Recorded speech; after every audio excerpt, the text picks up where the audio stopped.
Hello, everyone. This is Dave from 2D Board Gamers. I apologize for my voice. I'm a little congested still from having a cold during the Dice Tower cruise. Um, Dirk and I will hopefully do a video on Iceman and some other things this upcoming weekend, but Dirk is not interested in knowing the villain stuff and information ahead of time. And today, FFG dropped an article about the first scenario, Unus, for the Age of Apocalypse. So this video is regarding that article. So the apocalypse is nigh. As we approach the onset of Marvel Champions, the card game's latest expansion, we want to provide a deeper look at each of the scenarios in the Age of Apocalypse campaign. Today, we're showcasing the first of those scenarios, as well as the new side mission mechanic unique to the campaign. So without further ado, let's start with a look at Unus. All right, so we have the Infinite Prelate.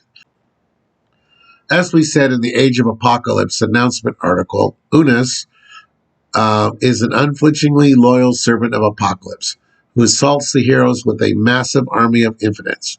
These faceless foes include the Infinite Hunters from Unus's personal encounter set and the Infinite Soldiers from the Infinites encounter set, which is required for this scenario.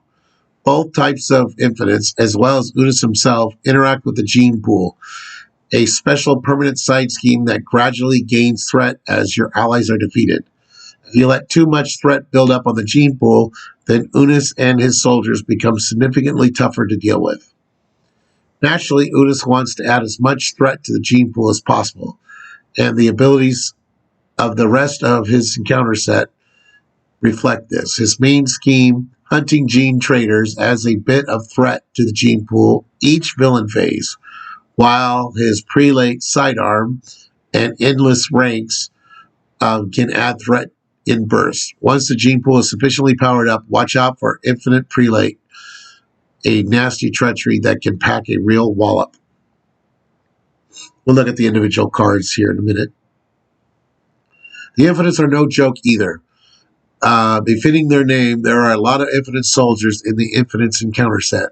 5 of them, to be exact. With so many soldiers in the deck and the gene pool powering them up, the heroes can easily be overwhelmed if they don't stay on top of things. Of course, the Infinites won't simply sit idle during all this, with Unus strengthening them as well. Genetic experiments and their unending mission of culling the weak are more than capable of keeping threat stacked on the gene pool. Besides Unus and Infinites, the heroes will have their hands full, however. The Age of Apocalypse is a worldwide threat, and the tyrants' other prelates won't just sit and wait for you to be done with Unus before wreaking havoc. For times like these, you'll need to send your allies to bring the fight around the world via side missions. All right, we'll do side missions in a moment, but let's start with Unus.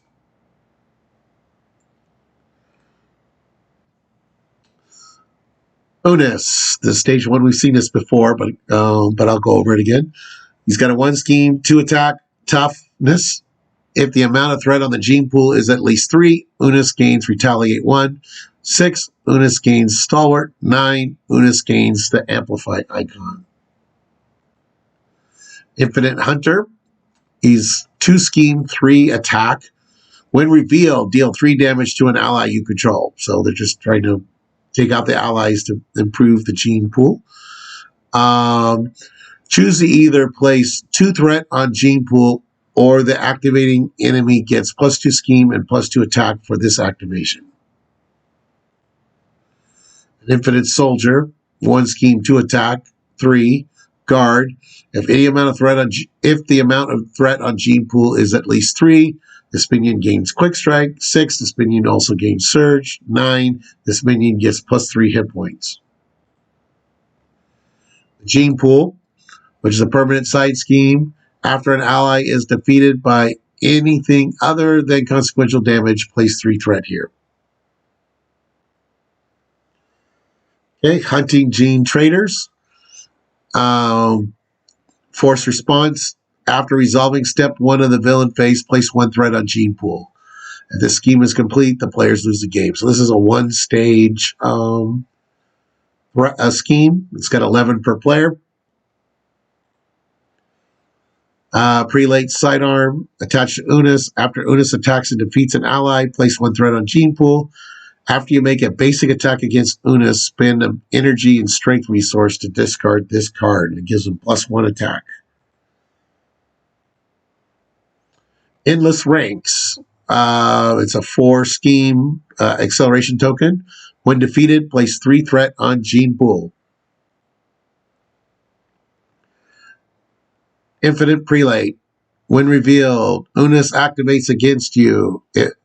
If the amount of threat on gene pool is at least 3, give Unus a tough status card. 6, heal 3 damage from Unus as well.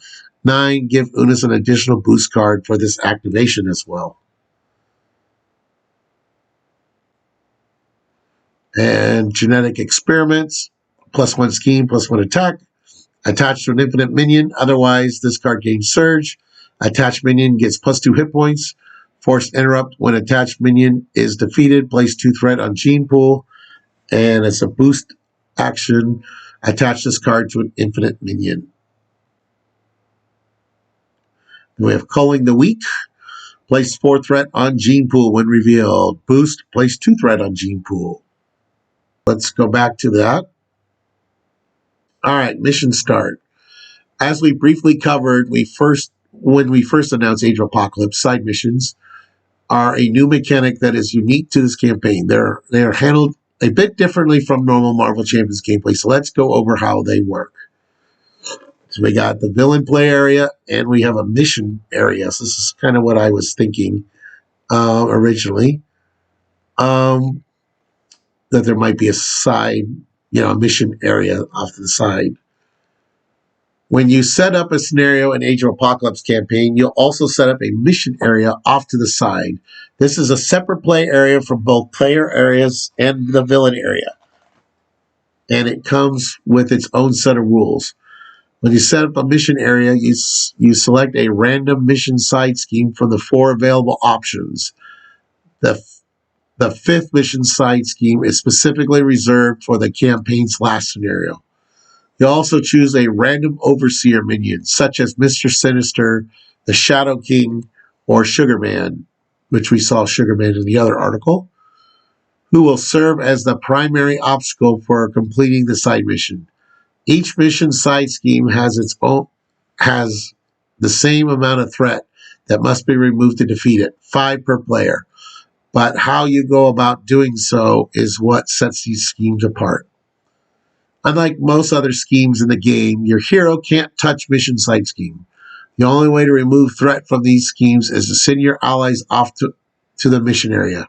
You can use the mission team support to help pay for these allies, and you can have any number of allies in the mission area at any given time.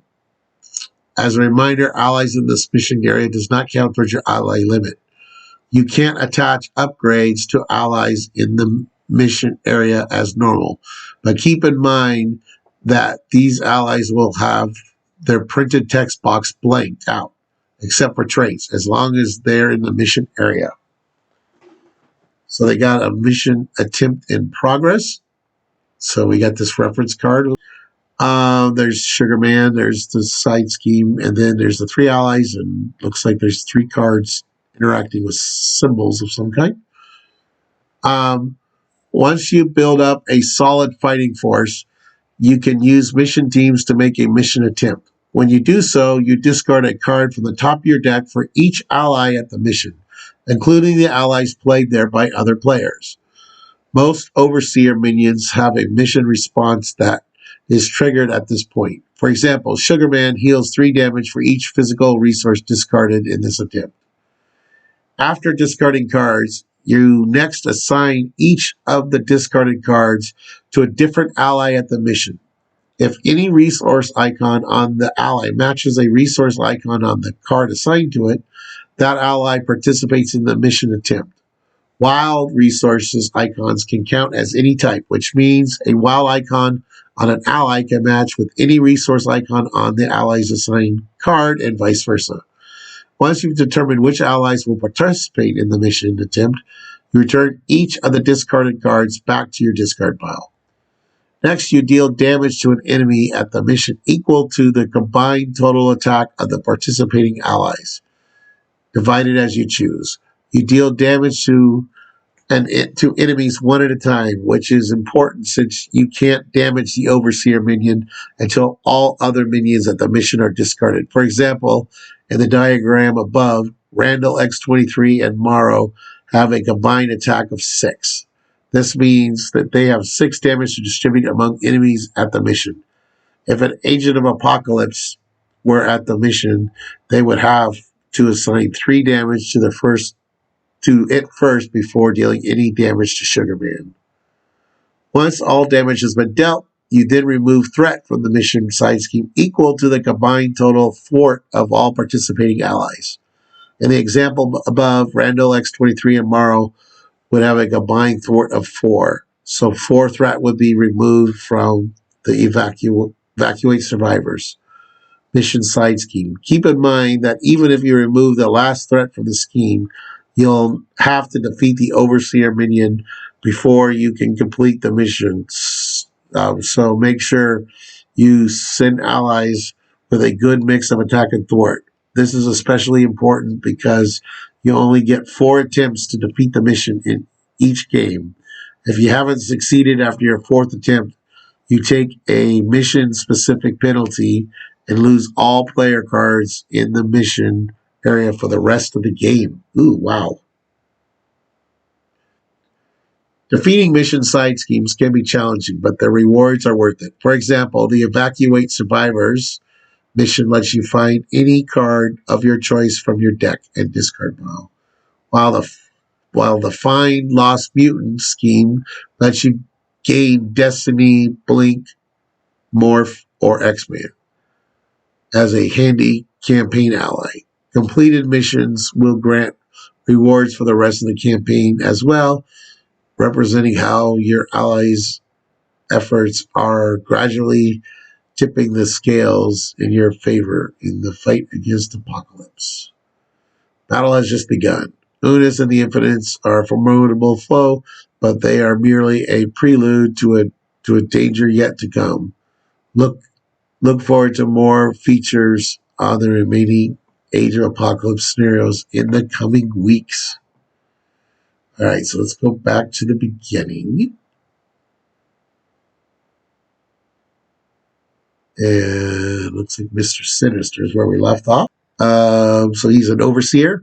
So he's got dash scheme, dash attack, victory 5. I'm really hoping that that value has meaning in this campaign. Cannot take damage while another minion is on the mission, which we've learned that all are going to have that, I think. 5 hit points per player.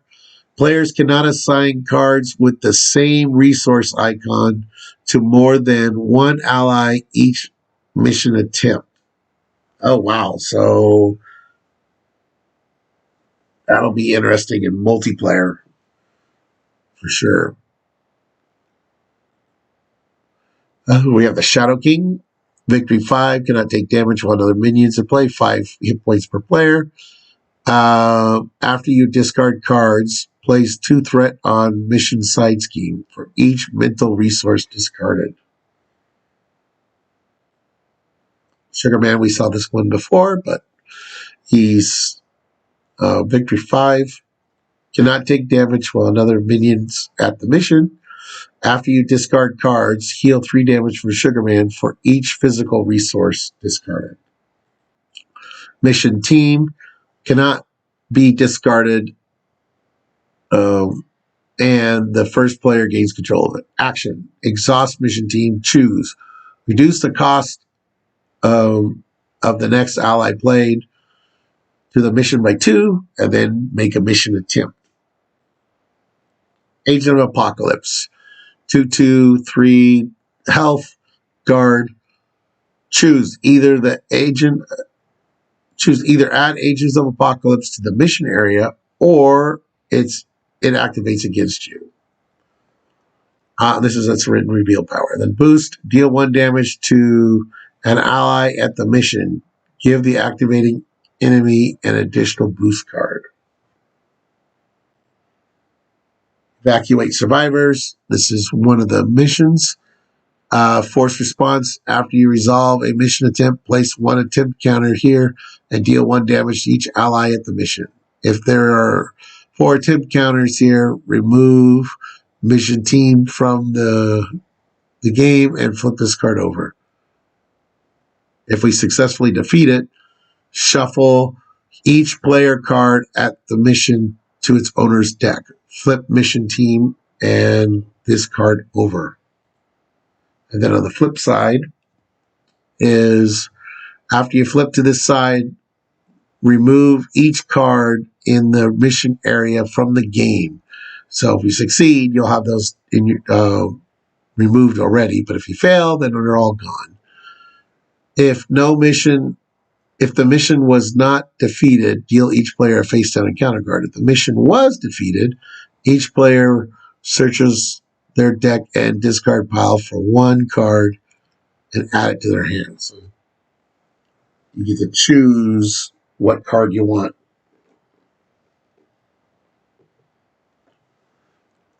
And it can be from your discard pile, which is nice. And here's another mission. Find lost mutants. After you flip to this is the when we this is the side 2, I guess. After you flip to this side, remove each card in the mission area from the game to the following. So I'm guessing the first side is similar to the other one. If the mission was not defeated, each player discards 1 card from their hand. If the mission was defeated, each player adds 1 set aside campaign ally to their hand. Okay, here's one of the cards, the campaign cards you get.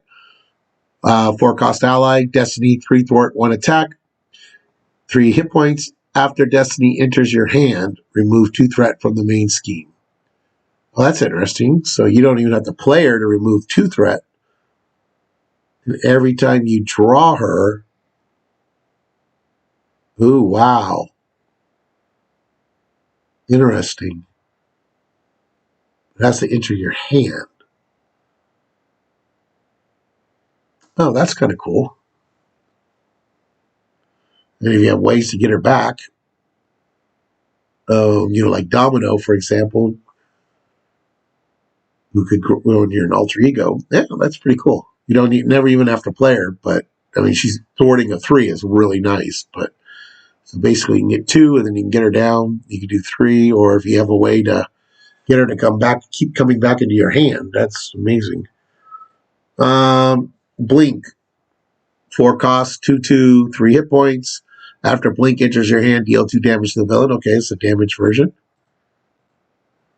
Morph, 4, 2/2, 3. After Morph enters your hand, confuse the villain. Ooh, that's pretty nice.